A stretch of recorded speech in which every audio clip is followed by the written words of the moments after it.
Welcome back to the Legal Insight podcast by HHQ, where we help you unpack the world of law, business, and tech. Now, we're in season 2 and we're feeling 22. We're extremely honored to have our returning guest, Derrick Leong, the head of compliance and legal for IXSwap. Now, he's no stranger to us, once again, having appeared in our special episodes 9, 10, and recently 21, where we explore digital assets, RWA tokenization, crypto, fintech, and DeFi in great lengths. Now, today he joins us again as part of this two-part series on the Securities Commission's public consultation paper on the proposed regulatory framework for offering and dealing in tokenized capital markets products. Now, if you haven't listened to part 1 yet, please go back to listen to part 1 and then come back to this episode because that built the foundation for this episode. Ladies and gentlemen, let's dive right in, right? Now, Khai, we'll start with you. For those who are too lazy to go back to part 1 of the discussion, right? Could you give us a quick rundown, a broad overview of what tokenized capital market products are all about, particularly the concept of digital twin representation tokens? How are they defined, what they represent, and how do they differ from other types of digital assets? Yeah. So essentially, I think in the last episode, we were trying to explain to a 5-year-old who is now probably 6 on what is a digital twin representation and also, or particularly in the context of tokenized capital market products, right?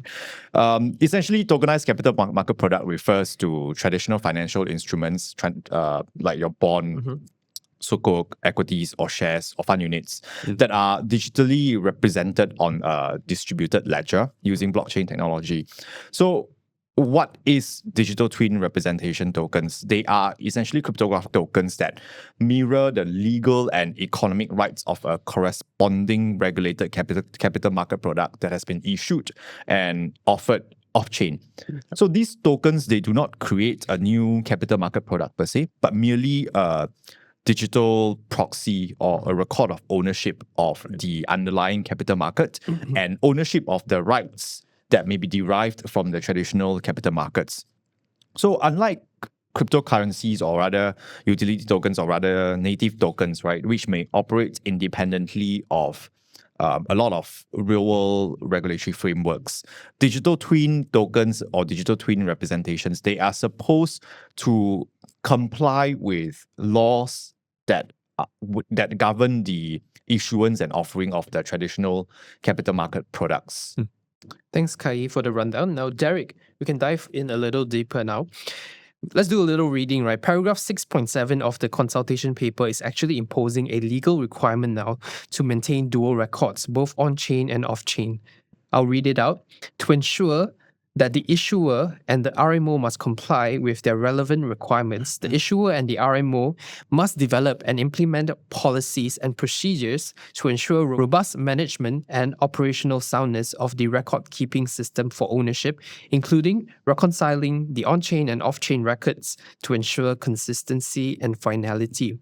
Now, that alone sounds like an entire podcast episode or a mouthful for a 5-year-old. So let's take it slow and light. Can you help us? 6, right? Can you help us understand what on-chain and off-chain records mean in this context and what you see as the practical challenges of ensuring these records are actually consistent and final? Yeah.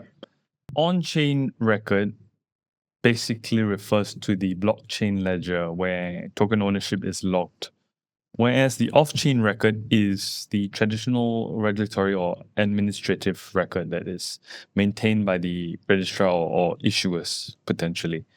So maintaining both records in sync together, right, can be technically and operationally challenging. If, for example, a transfer happens on-chain but isn't mirrored off-chain or vice versa, it raises real risks of double counting, leading to disputes and legal uncertainty, which I touched upon on the previous episode. So all in all, I think importantly, the significance of this is it also undermines the value proposition of blockchain technology. If you need a parallel record-keeping system now, you're reintroducing inefficiencies that the technology was meant to eliminate in the first place. Wow. So ideally, as I said previously, I think that the blockchain should be recognized as the singular ultimate source of truth, subject, of course, to proper standards and safeguards. Yep. Right. So maintaining twins is high maintenance. Yeah. Right. Exactly. Now, Johnson, this brings a natural follow up to the question from what Derrick mentioned. From a legal perspective, what do you think about this requirement to maintain dual records? And are there any specific legal or regulatory benefits to this? Right. Like what Derrick mentioned is actually reintroducing a problem that the technology is meant to solve. Does it introduce unnecessary complexity and risk here? Yes, I actually fully agree, but at the same time, I also understand and also I can appreciate the intention of Securities Commission as well. In order for them to having this requirement to maintain the dual records, I think the intention is very clear. They want to really ensure consistency, and most importantly, I would say that it has to do with the finality of the legal ownership. But as mentioned by Derrick earlier, so this will certainly introduce different sets of technical challenges. Because since we have been talking about bonds, let us continue to use bonds. So right now, a company, they will want to issue bonds. So if they are going to issue bonds according to the framework, the proposed framework, first of all, they must be issuing bonds in the real world. So this is what we call as off-chain. So they must be issuing bonds following the LOLAC guideline, and then they are able to sell the particular bonds in the real world. And at the same time, if they want to tokenize it, then they have to tokenize by way of digital twins by tokenizing it as a token on blockchains. So as a consumer, as a market participant, will be able to be purchasing bonds either in the market, which is we call it off-chain, or at the same time, I'm able to purchase the bonds on-chain as well, which is on particular blockchains. So in that case, you're able to tell that there will be dual records. So is it impossible for any company to actually maintain a dual records?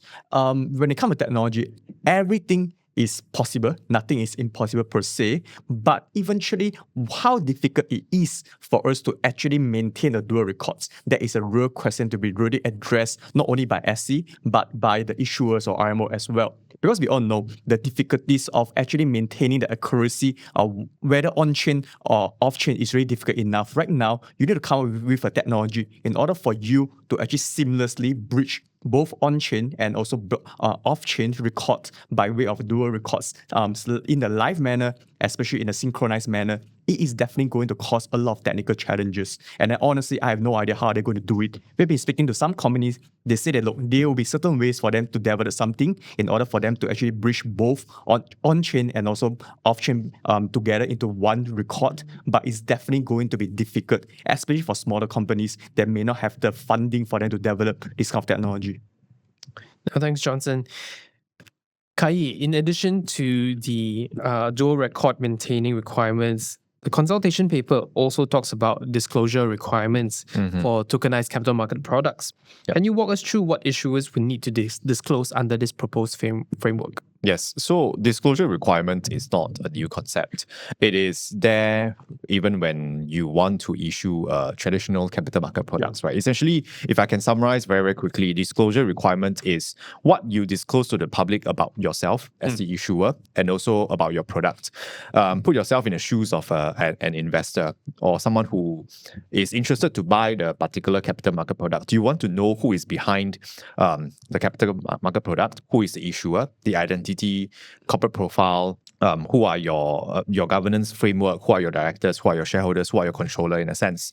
And of course, most importantly, you would also want to know about the details of the capital market product, what you are actually buying, what will you be getting from the product, from investing in that particular product, right? So all these things, an issuer of a digital twin representation of a capital market product will have to disclose as part of the disclosure requirement. But on top of that, you also need to address the new aspect, the digital aspect of things. Number one, value derivation. How is the digital twin representation deriving its value? Does it track the value of the underlying capital market product? How about ownership representation? We mentioned on-chain and off-chain, right? How do you make sure that those two records track each other and there's consistency in a sense? And what about benefits attribution? If I am acquiring shares, for example, I should be able to get dividend, right? So dividend that flows from the traditional capital market product, how is it going to be channeled to a holder of the digital twin representation in that manner? So the disclosure requirement is supposed to deal with all these things as well. And of course, last but not least, risk. With new technology being implemented in a traditional capital market product scene, definitely there'll be added risk. So how are all these risks being addressed to assure investor, to convince investor that, hey, you can come and buy and purchase and invest in this capital market product? Thanks, Khai. Now, Derrick, coming back to you, from a practical implementation standpoint, do you actually foresee any issues or challenges in meeting these disclosure requirements, especially when it comes to valuing the token and preparing for cybersecurity risks on public chains? So I think there's no controversy with the investment term disclosures, right? Token rights, benefits, underlying assets, these are typically already included in your offering documents for any standard capital market products. Your investment memorandum, information memorandum, the subscription agreement.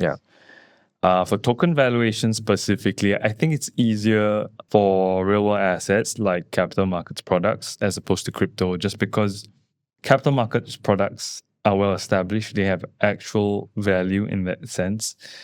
So tokens would basically be reflective of what value the underlying capital markets product already has based on established standards of valuation, right? So fluctuations of those tokenized CMPs would also reflect changes in the price of the underlying CMP or the NAV of the underlying CMP. So whereas for crypto, we make the comparison, it's more heavily influenced by market attention and speculative forces. The challenges, I think, in for issuers or RMOs here is whether they actually have the expertise, whether they know how to assess and explain those risks clearly in the disclosures. So not every issuer will have a Web3 native tech or cybersec team, right? Especially if they are from a traditional finance background. These are, Web3 tech and cybersec teams are highly specialized skill sets, not only in this country, but worldwide. So I think what I expect to see, what's likely to happen, in my opinion, is that issuers will most likely engage third-party service providers to provide things like multi-sig custody, MPC wallets, so penetration testing, threat detection, monitoring, smart contract audits. These are things that would probably happen. They will work hand in hand with the more specialized service provider who has the expertise in this area. And I think the regulators should allow for this, subject to minimum standards, of course. Another thing I think could happen is you could see the quality of disclosures or vary across different issuers just because it's all very new, right? So I think what could be helpful is if the SC comes up with maybe a standardized format for disclosure checklists, so that I think basically everybody in the industry can comply with that same set of minimum standards. I think that would be helpful for all involved. Yeah. Thanks, Derrick. Now, Johnson, that brings me to my next question, actually. Do you think these disclosure requirements are too complicated at this point in time or too burdensome for small issuers? Would they benefit from what Derrick mentioned, say the templates or a checklist, something more concrete to follow, right? From what we've heard and seen so far, they seem to require significant resource just to comply.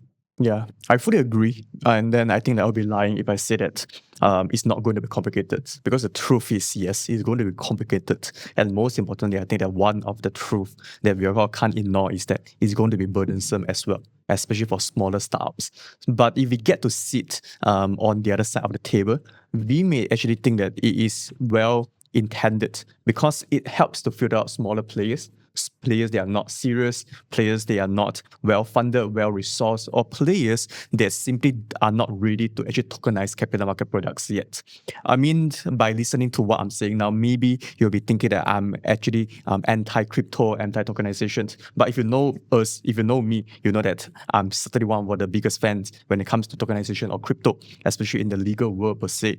But the one thing that we are not able to ignore, especially we can't afford to ignore, more is legal protections, when especially right now, we are talking about capital market products. So in the case, whether is it coming from the legal standpoint, whether coming from the investor protection standpoint, I would like to think that the minimum requirement is really necessary, because in the past, crypto has been evolving, and then right now, crypto has evolved from wild west to right now, different jurisdictions, different countries, they are trying their best to regulate it, and at the same time trying to evolve as well. So I would say that finally, regulation, they are catching up with technology evolutions. So at the same time, market players, they should catch up as well. So in the process, will this filter out smaller players? I think yes. And maybe that is actually for the better good, looking at the bigger picture.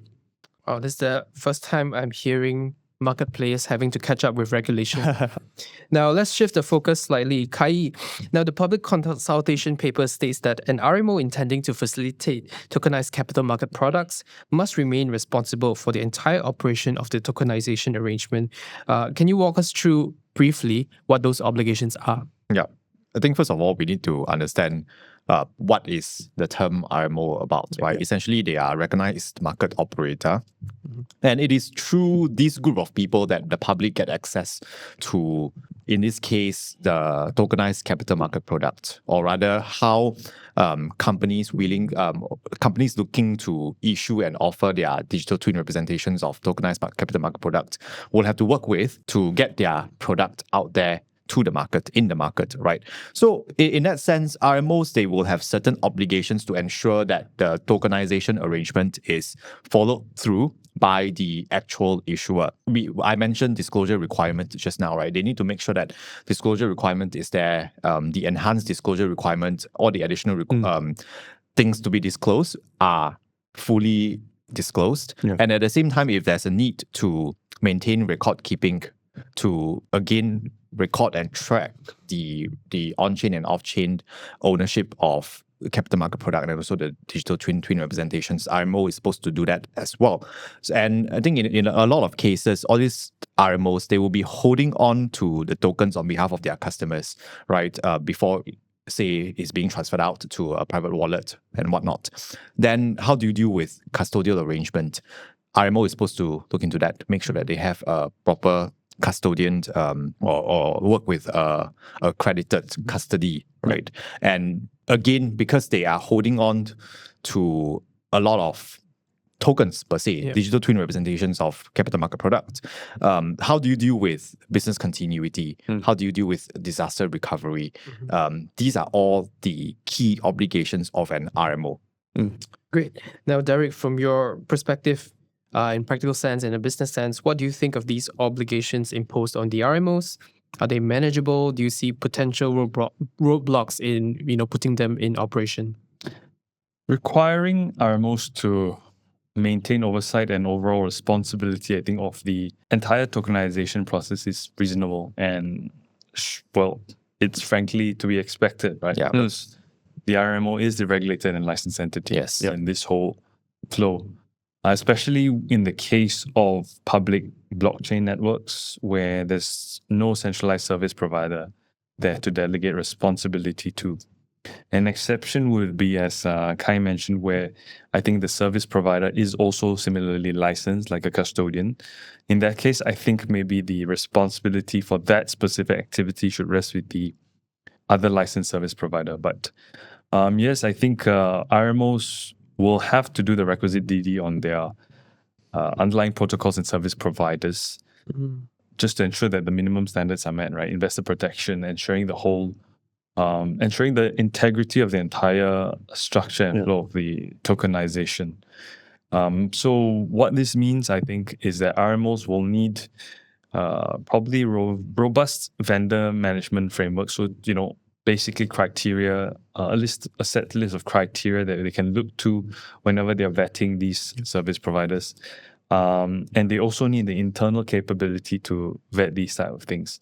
They may not have all the necessary expertise, but they at least need to have the internal teams to be able to make decisions in order to verify whether these service providers are actually those that can meet the minimum standards to ensure that the integrity of the entire system is preserved. So, some other suggestions I would have is, custodial arrangements, I think, just to get into the specifics a bit, I think they should be flexible and tailored to the nature of the particular tokenized product. Yep. But I would like to see the SC also allow some sort of self-custody arrangements come into play as well.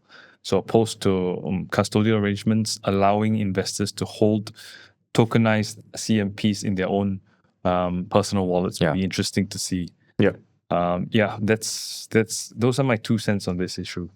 Great perspective, Derrick. Now let's shift gears and go deeper into Johnson's domain, which is cybersecurity, blockchain integrity, and also privacy. Let's read paragraph 8.5 of the public consultation paper, and I quote, "The SC is proposing for issuers who wish to offer tokenized capital market products to also ensure compliance with the relevant requirements as set out under the GTRM." Now, Johnson, can you explain what the GTRM is and what do you think about this requirement for issuers to comply with the GTRM? Yes, very happy to. So if you actually work as a lawyer in the fintech field, GTRM is something that you should be very familiar with, and it's something very similar to RMIT that's issued by BNM. So GTRM is, in short, is a guideline issued by Securities Commission with only one purpose, with the core purpose of actually to address technology risk. So under this particular public consultation paper issued by SC, the SC, they are making a very strong suggestion. They are saying that, look, if you actually want to tokenize capital market products, the company that's intending to actually issue that, you should also comply with GTRM. And if you actually ask me, I would say that I actually fully agreed with this particular proposal proposed by SC. Because when we are talking about technology risk, and then when we are talking about blockchains, technology risk is not an add-on. It is literally the foundation of any particular blockchain. Because after all, we are talking about capital market products, and this involves actual investments by the investor as well. So I would say that if any companies, they would really want to actually deal with tokenized capital market products, and then this proposal for them to follow GTRM, I would say that is extremely reasonable, and I would even say that it's almost compulsory, because if you are serious about this, then it should be your expectations for you to fully comply with GTRM as well. Because after all, you are not able to say that, look, I want to tokenize that, but I'm not going to take responsibility towards technology risk. I'm going to ignore that. That is simply irresponsible. Right. Now, thanks, Johnson. So, Derrick, as someone who represents an issuer, what is your honest take on this? Should issuers be required to comply with the GTRM, or could this lead to overregulation? And based on what we've discussed so far, do you think we're heading into the right direction in terms of regulation? I think the intention is definitely positive. In other jurisdictions, you see the similar things being put into place. Right? In Singapore, you have TRM guidelines. So all in all, I think there is definitely a justification that tokenization providers or issuers, RMOs, definitely need to comply with minimum standards just to ensure, again, coming back to the safety, ensuring safeguards are in place to secure the entire structure is definitely a must-have. The only thing I would say is probably the fact that the GTRM was originally built or drafted for traditional IT systems, right? Yeah. So there may be cases where it doesn't specifically address the nuances of blockchain technology. For example, decentralized protocols, smart contract nuances, and evolving blockchain risks as a whole. So it was not drafted with these technologies in mind. So perhaps something that the SE could look into is consider creating a blockchain-specific Customized. next to the GTRM that specifically just applies to tokenized issuers or RMOs, right? Addressing things like making sure they maintain audit trails, right, for transparency, for token deployment, creation, upgrades to smart contracts, destruction. So the entire token lifecycle. Other things like, I think I mentioned earlier, ensuring that there's regular pen testing, incident response plans, smart contract audits, and requiring monitoring tools to be put into place and implemented to detect any on-chain anomalies as well, I think are key issues that should be addressed. So we are seeing that these measures are actually being already implemented in places where it may not be legally mandated to do so, but it is definitely a responsible thing. So I think that even if this was not written into law, even if the GTRM was not something that was required to be adhered to, best practices would mandate that these things, these issues that are covered there are also, adopted by the any responsible issuer or RMO. Yep. So we are heading in the right direction then. I believe so, yes. Thanks, Derrick. Now, Khai, just to round us out, right? From a legal compliance standpoint, do you think it will be difficult for issuers to comply with the GTRM and, even though it's the responsible thing to do? Yeah. So I would think that the answer to that is yes and no. Hate to be that lawyer to answer query with yes and no answer, right? But essentially, I think Derrick put it very, very well. It's not just about whether it's difficult to comply, but rather what it takes to comply. If you think that it's going to take a lot to comply and you equate that with difficulty, then obviously it's going to be difficult, right? Because how are you supposed to comply with all these requirements under the GTRM? I think number one, for a small crypto startup or small blockchain as a service startup, they will have to take their mind away from building their product and scaling and revenue and whatnot to also look at and think about compliance, to think about risk as well. But at the same time, right, Derrick has said industry best practices would have already mandated this group of people to make sure that they have all this underlying safeguard and underlying safety net to be in place. Otherwise, how are they supposed to convince people to even invest into their products? How are they supposed to convince investor, right, to invest and give them capital, to give them money to scale? So naturally, I would say it is difficult from a resource standpoint and effort standpoint and time standpoint. You definitely need to hire the right team of people. You definitely need to pour in resources to make sure that your technology is safeguarded, that you don't use any third-rate service provider, for example, but you really go for trusted ones, and you really hire that good lawyer to advise you on what are the risks and what are the government's framework that you need to put in place to ensure safety and security of your entire system. So yeah, it's difficult, but at the same time is necessary. Thanks, Khai. Now that has been all the time we have for the Legal Insight podcast by HHQ. Thank you so much, Derrick, for joining us in episodes 22, 21, and 22. We really appreciate your insights. My pleasure. Thank you very much, everyone. Thank you. That's the Legal Insight podcast by HHQ. Stay tuned.